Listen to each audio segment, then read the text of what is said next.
Hello and welcome to the No Hair All Hard podcast. I am your host, Mookie Spitz. I am recording this from Orange County, California on Sunday, September 21st, 2025. My goal with this podcast is to assure everyone listening that I am not recording this in Berlin, Germany, on Saturday, September 21st, 1935. Yes, 90 years has passed across the ocean and through time and space. Not the same, folks. Despite a tumultuous week here in the United States. The assassination of Charlie Kirk, as we know, triggered a cascade of events culminating in Brandon Carr, chairman of the FCC, jawboning ABC, Disney, the Sinclair Corporation, responding by asking for Jimmy Kimmel to be pulled from their local stations. Disney ABC said, we'll just do it nationally. Then you've had Trump declaring essentially that the FCC should be revoking licenses of stations, studios who are against him. 97% of the broadcast networks are anti-Trump, and a majority of the population voted for Trump. It's clearly misaligned, so it should be his right and the government's right to right that statistical wrong.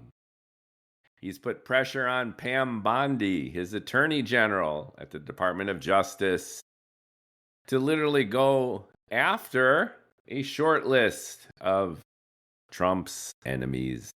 And the list goes on and on and on for how the power of the unitary executive has not only been expanding in surprising, frankly astonishing ways, reinforced by SCOTUS decisions, overturned appellate decisions, as far as the power of the government to fire employees, perform certain kinds of immigration raids.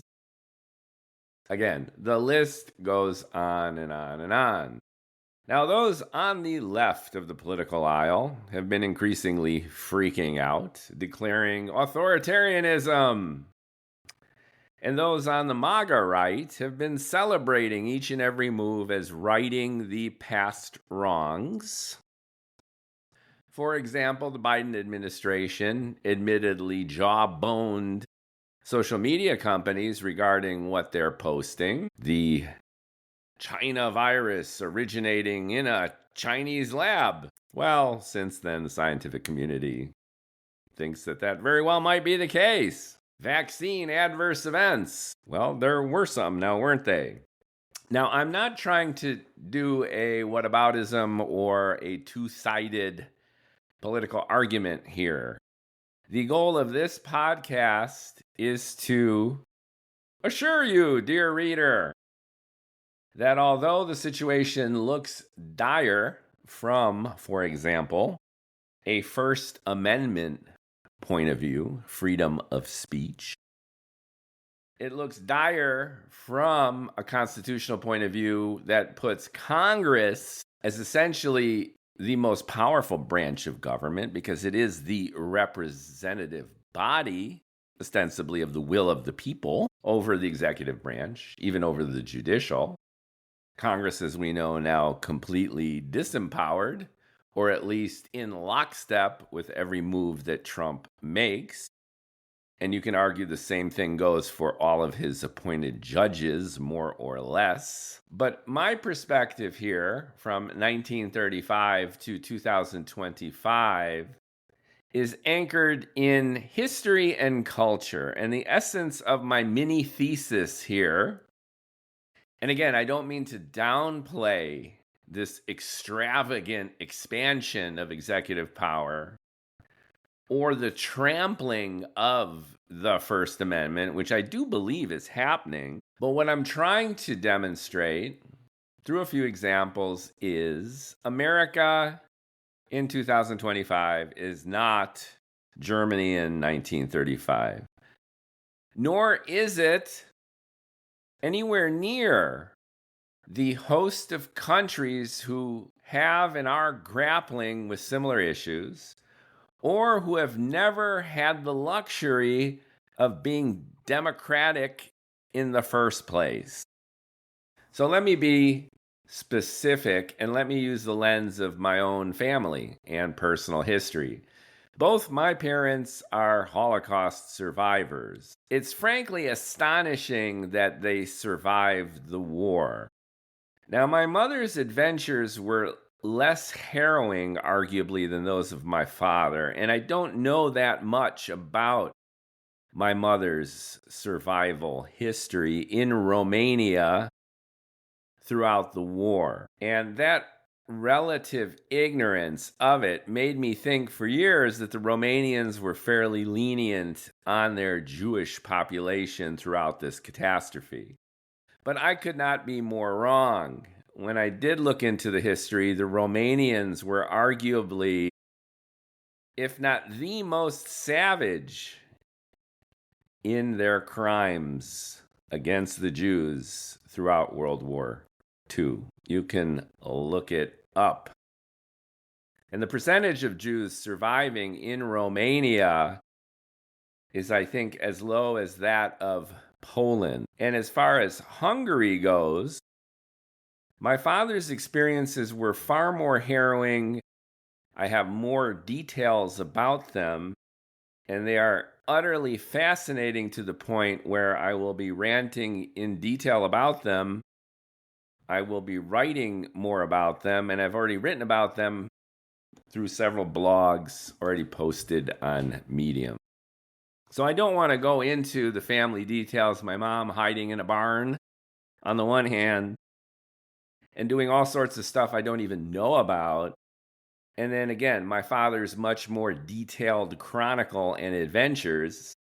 But to suffice to say that neither Romania nor Hungary historically had ever significantly experienced a democracy.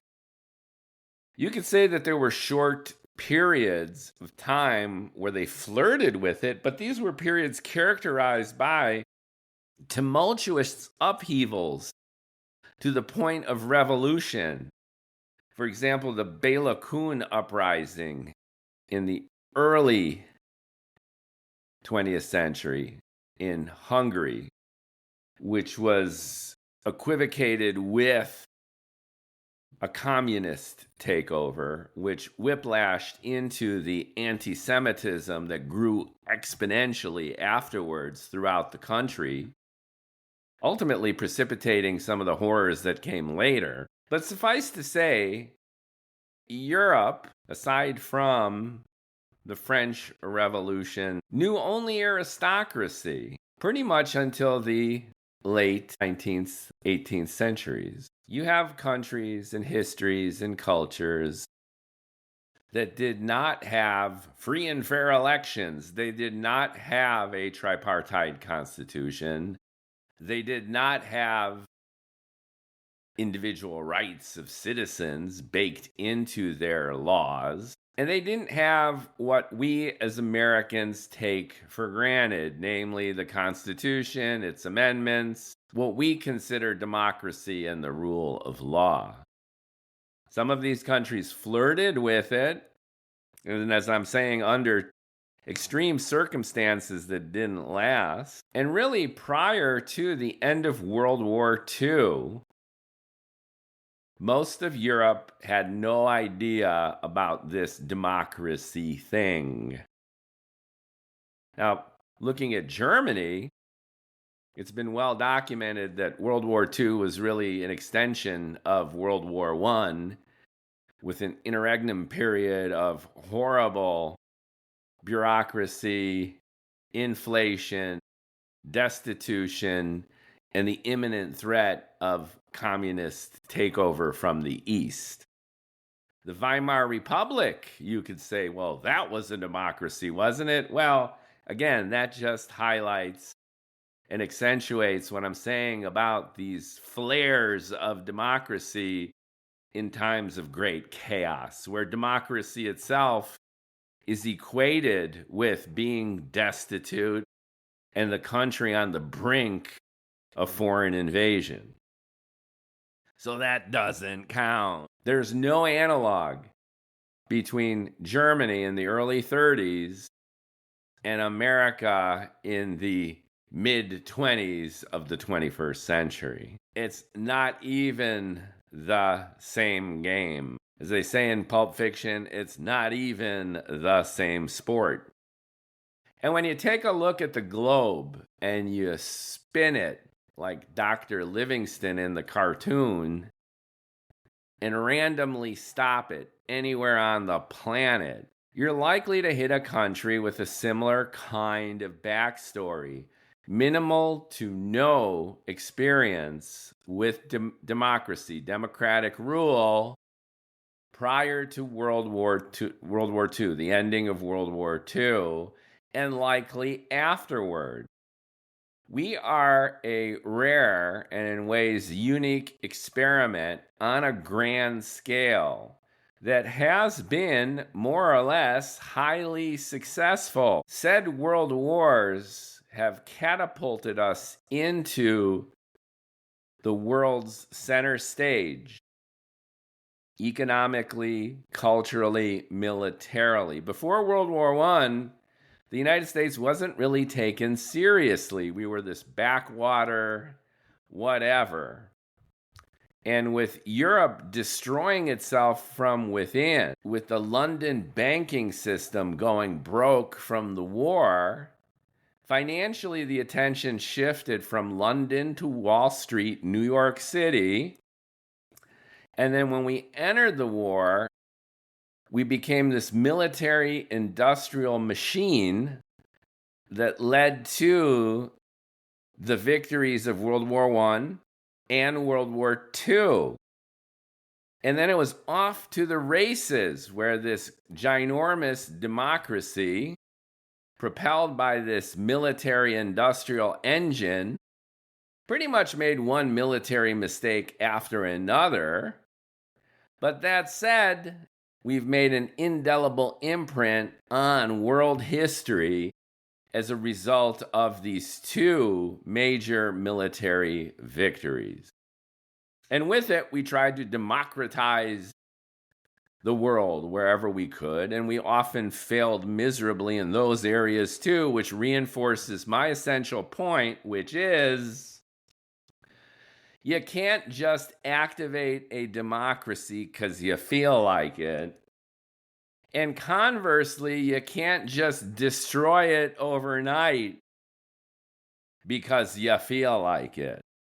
There's precedent, there's culture, there's human habit, there's even a brand identity that goes with a country and its people, as opposed to what I've been describing, the United States with its founding fathers, its constitution, its air quote rule of law for 250 years now has been demonstrably imperfect. Look at our own Civil War. Look at the Jim Crow laws, the arduous pace that it's taken for women and minorities to gain their freedom. And you would argue that these freedoms are not universal yet. And I would agree with you. Everyone agrees that the United States continues to be an experiment that remains a work in progress.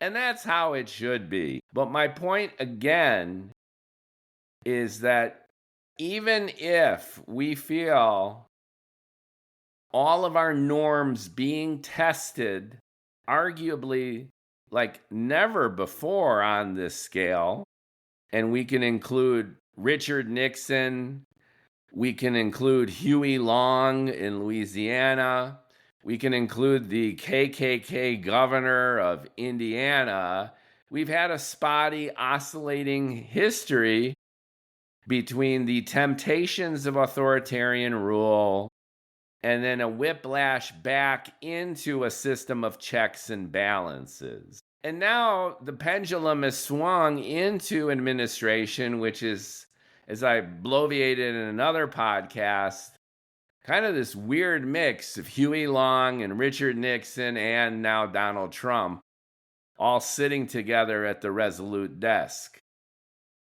And I even created an AI image with them there with the yellow brick road leading to Oz visible out the Oval Office window.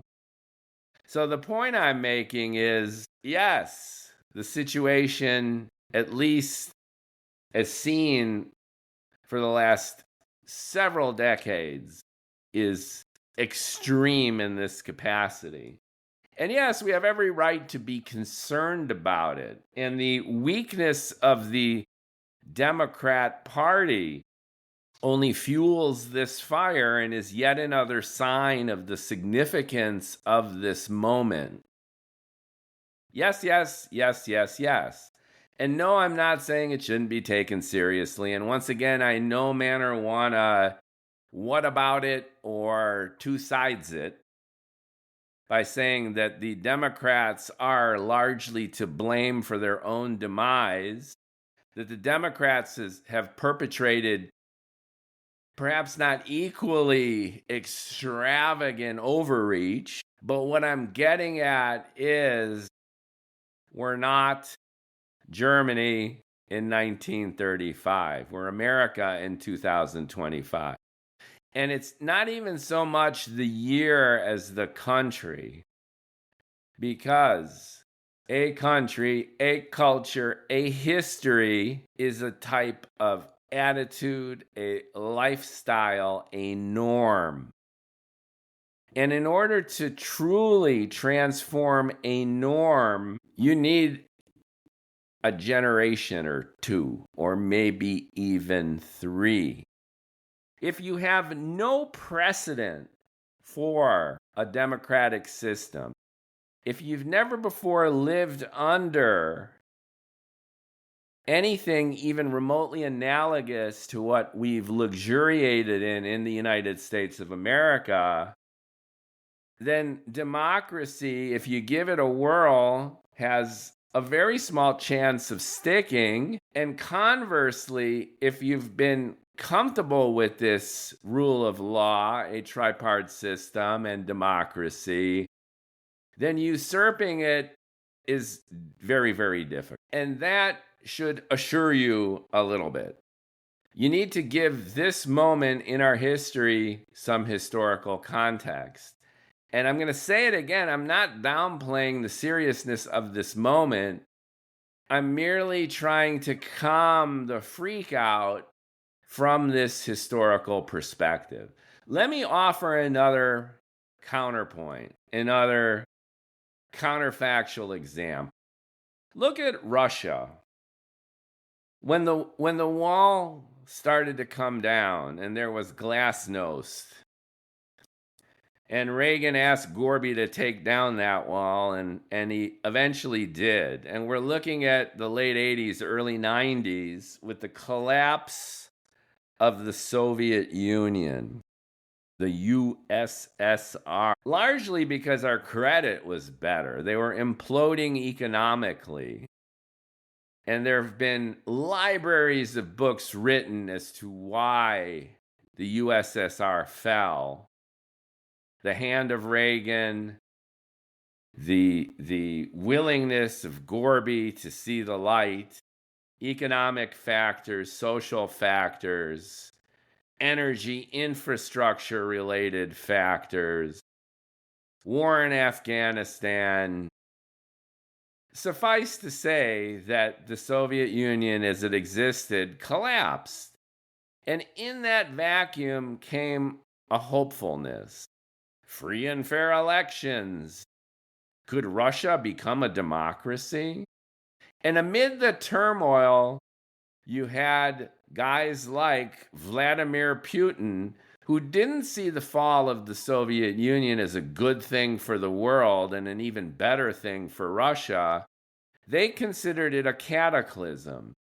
And guys like Putin did everything that he and they could to bring back the old school imperial Russian authoritarian, air quote, communist socialist regime. And Putin has done exactly that. Now, you could look at their current situation, this perverse amalgamation of oligarchy, authoritarian rule, plutocracy. But any way you slice it and dice it, it's been movement backward instead of forward.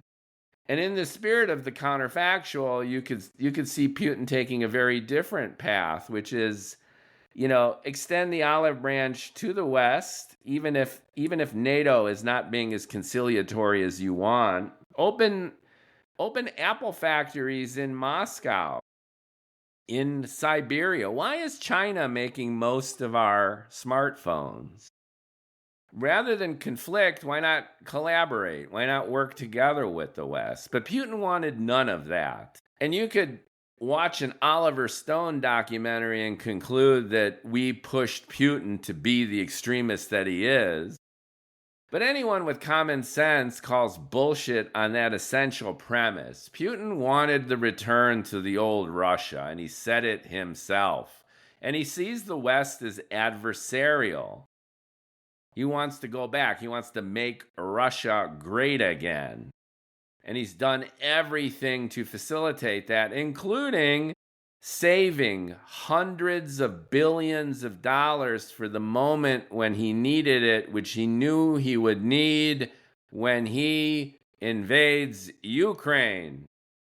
If you're following the news, you're coming to the astonishing realization that the reason that Russia isn't losing but is gaining ground in Ukraine after 3 years is that he's literally created a mercenary army. Putin is paying $50,000, $60,000 per family to send their own sons into the meat grinder. And then when their son in the meat grinder demonstrates an accomplishment, kills a Ukrainian, blows up one of their drones, then their families are compensated for each of their acts in the battlefield. I'm not making this up, look it up. And then if they lose a leg, they lose an arm, then they're compensated appropriately.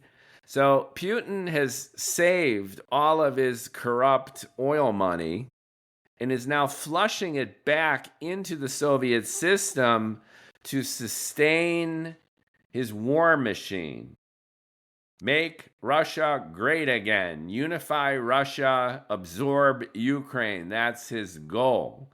His jets are now strafing, or at least entering, NATO airspace. Poke the bear. The bear actually is poking NATO. So why am I going on and on about this?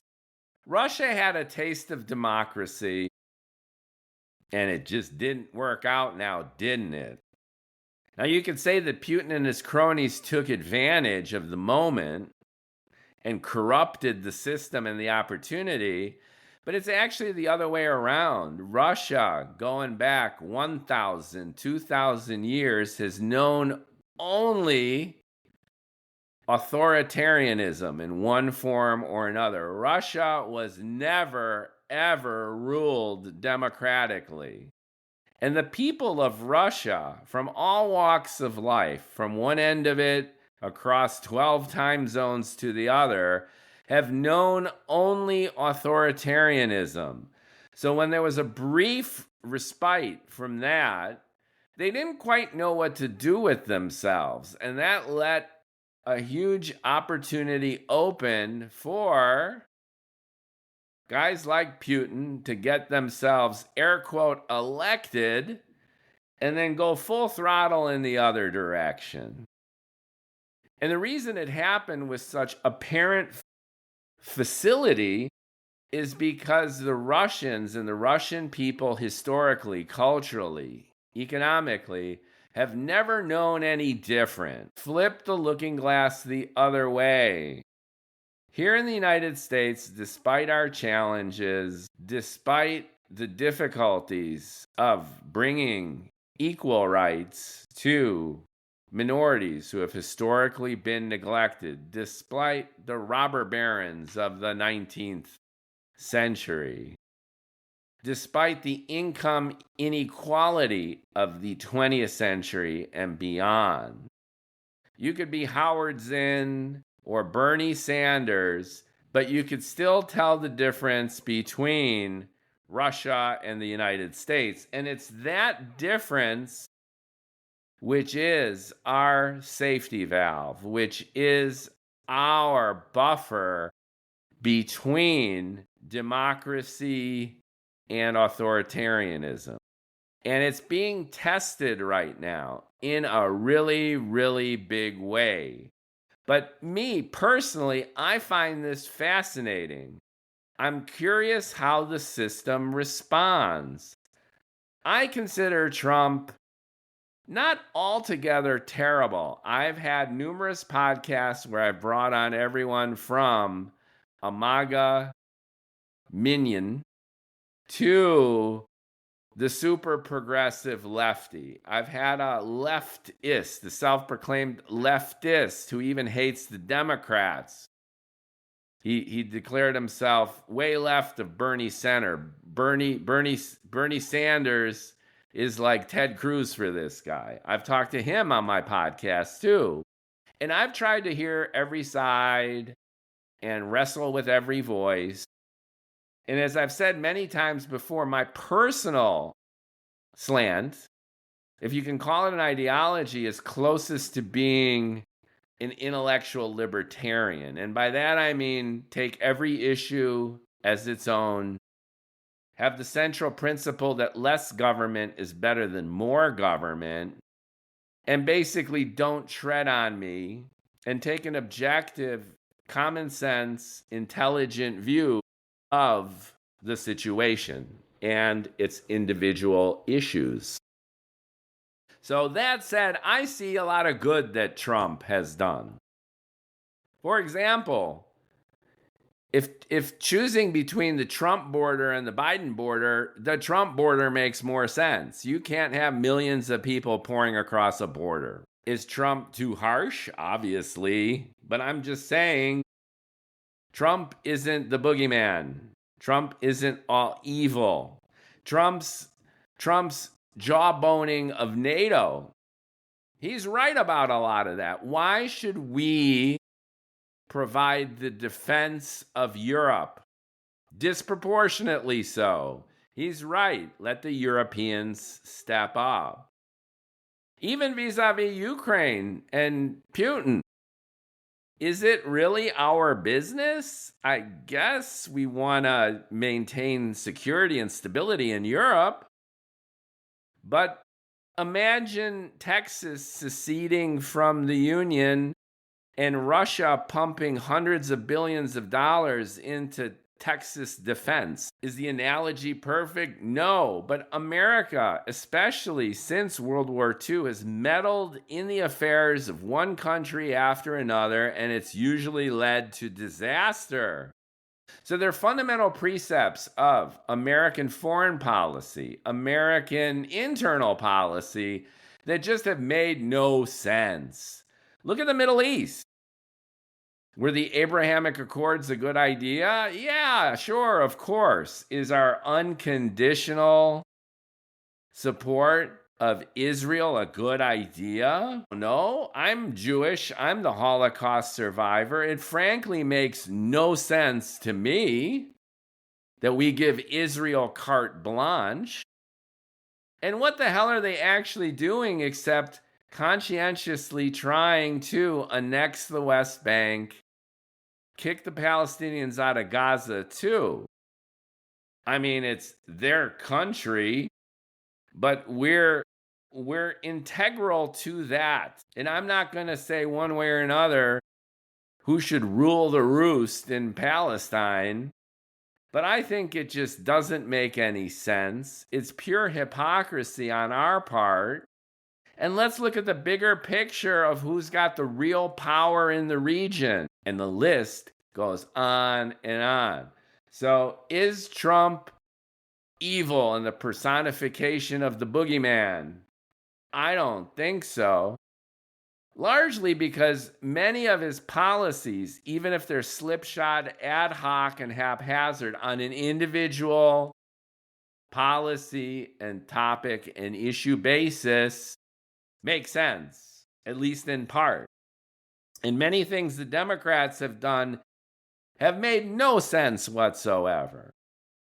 But the bigger issue, as I describe it here, is the overreach of the unitary executive, the overreach of the presidency, nearing the level of FDR and the New Deal, only in many ways in the reverse direction, with the attitude and arrogance of Nixon and the reckless mafioso style of Huey Long.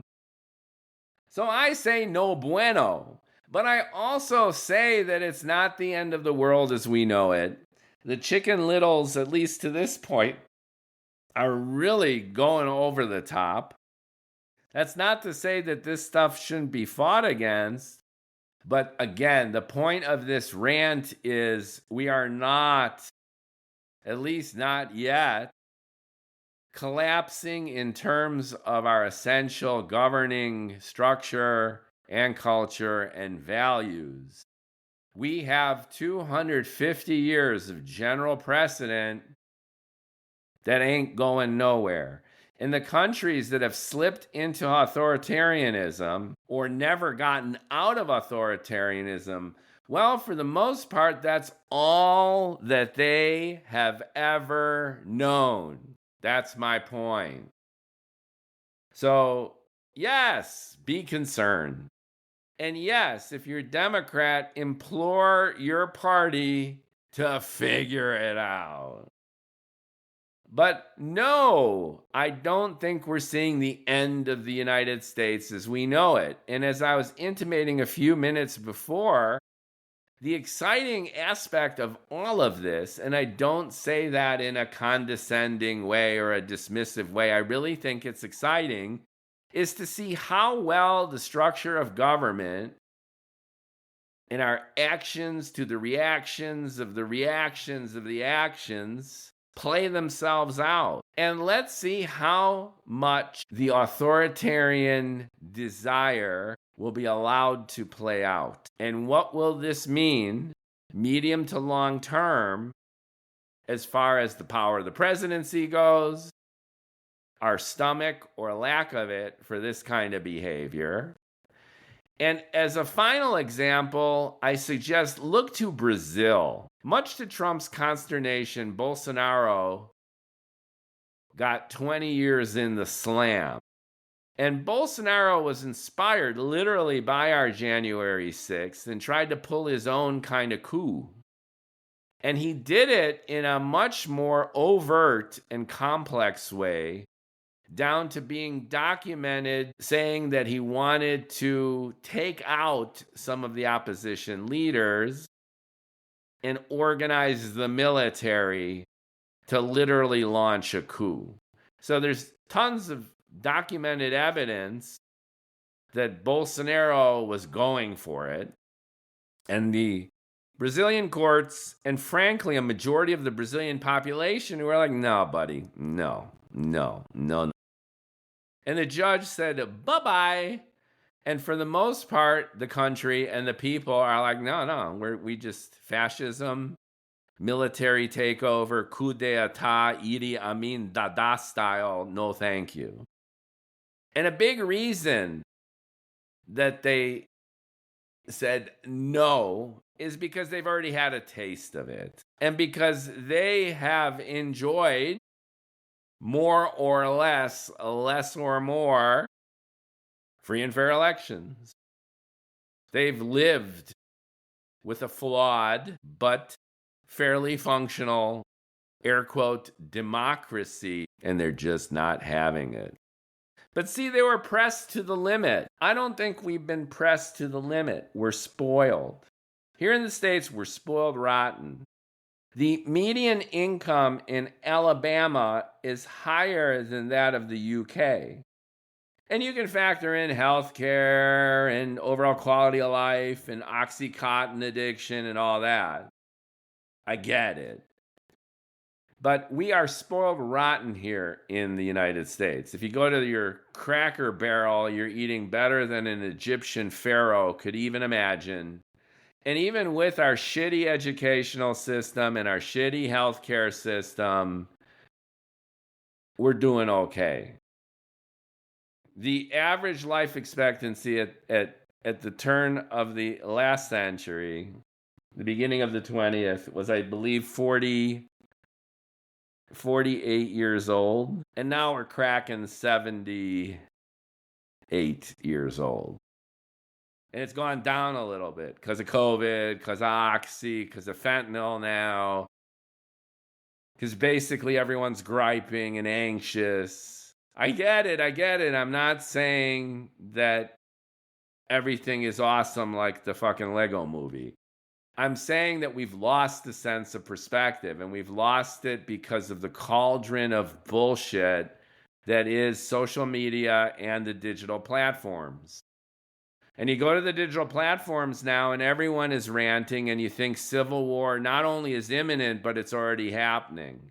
And then you go out to your Pete's Coffee or the Piggly Wiggly or the Walmart, and then you shamble around with your cart and your credit card, and then you load up your SUV with a bunch of crap, and then you go home to your screaming bratty kids, and life goes on. And it's not that bad a life. Actually, it's a pretty good life. And when you drive the highways, people are obeying the stop signs, red, yellow, green. And then when you go on the highway, people stay in their lane for the most part. And then if you bump into somebody, unless you're in like a big city like New York, people will say, "Oh, sorry, man. Oops, excuse me." And for the most part, we're not killing each other. We're actually pretty courteous to each other. There is a baseline of general politeness, rule of law, and calm. And as I'm ranting, they got the Charlie Kirk funeral/rally going on in Arizona. And I haven't even monitored that, but you don't really need to because you know what's coming out of it. On the one hand, it's an homage to someone who really took to heart this idea that we should debate each other.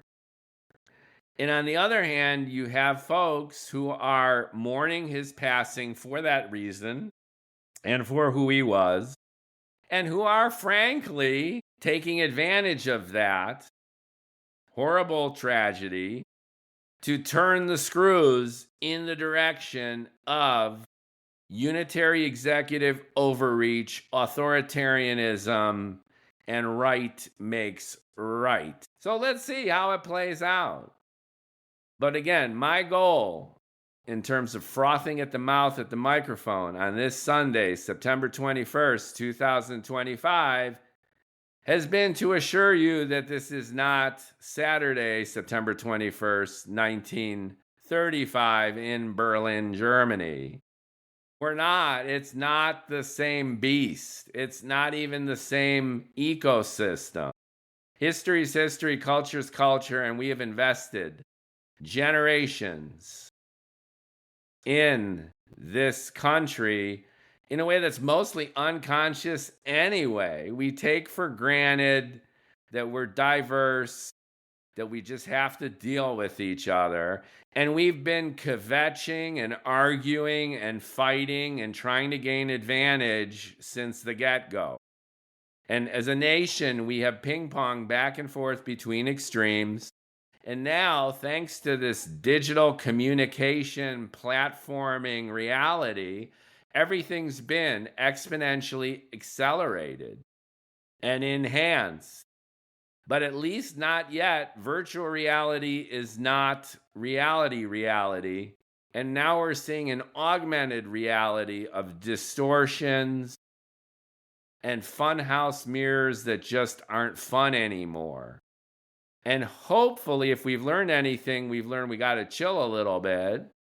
And if nothing else, Donald going to these extremes will remind us of the importance of moderation and the center.